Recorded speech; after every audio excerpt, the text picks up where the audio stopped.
Hi there. Have you ever thought that you heard your pet even after they were gone?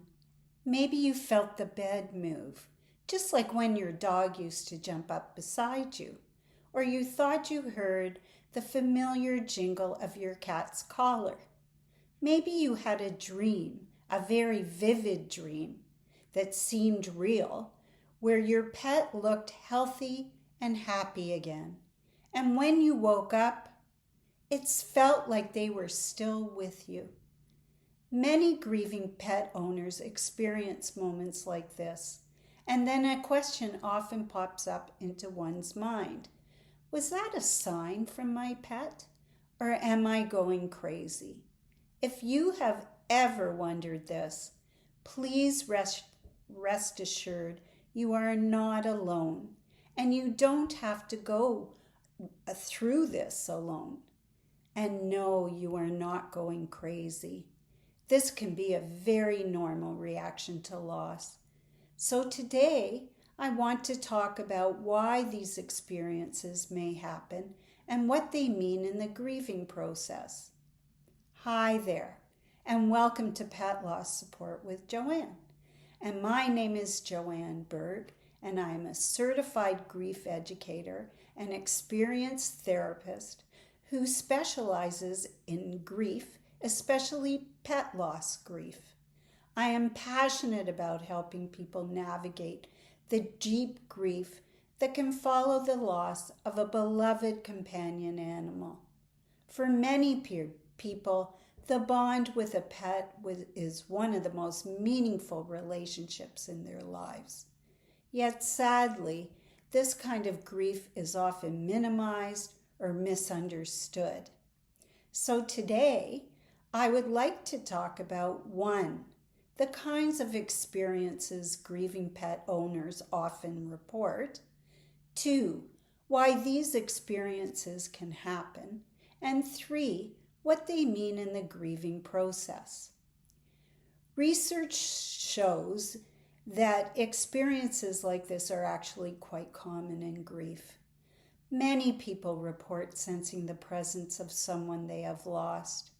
These moments can include hearing familiar sounds, very vivid dreams, sensing their presence like a warmth around you, or feeling a strong emotional connection still.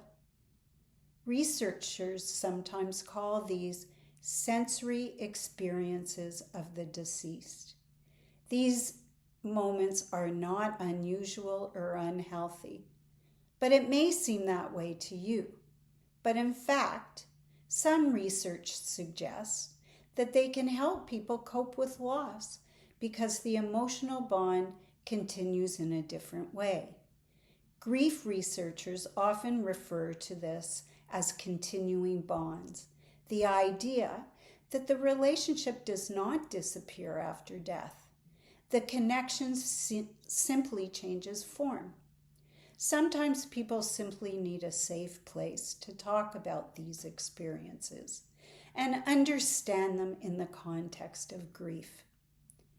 Over the years, many of my clients have shared their stories like this with me.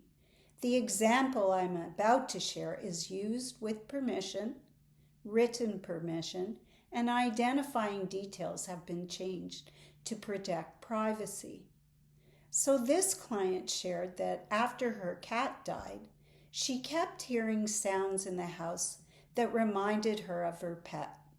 Things like the familiar jingle of a collar. At first, these experiences were frightening for her. She wondered if something was wrong or if she was losing control.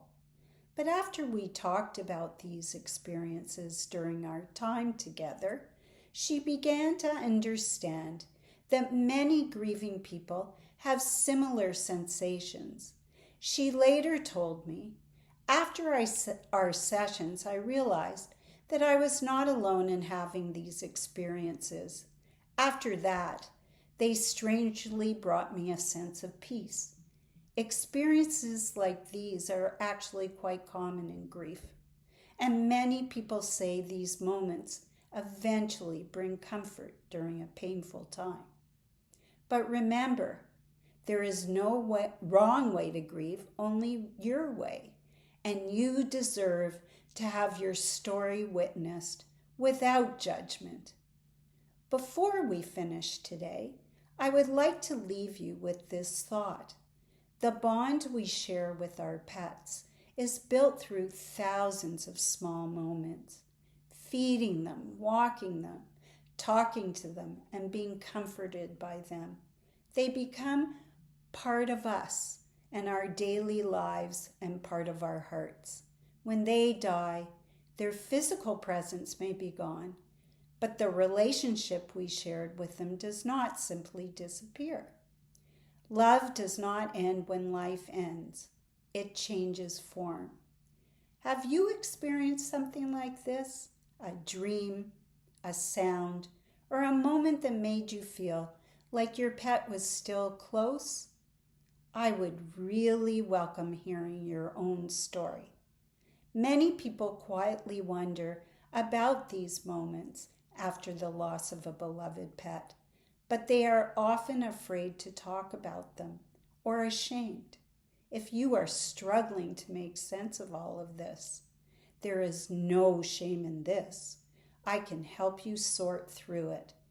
I will meet you wherever you are in your grief. Sometimes it may only take a few sessions to help bring clarity and peace. Let's talk. You can reach me directly through my email or my website, joannebergen1@gmail.com, https petlossandbereavement.com, and please subscribe and comment on this video. Take care, and I'll see you next time.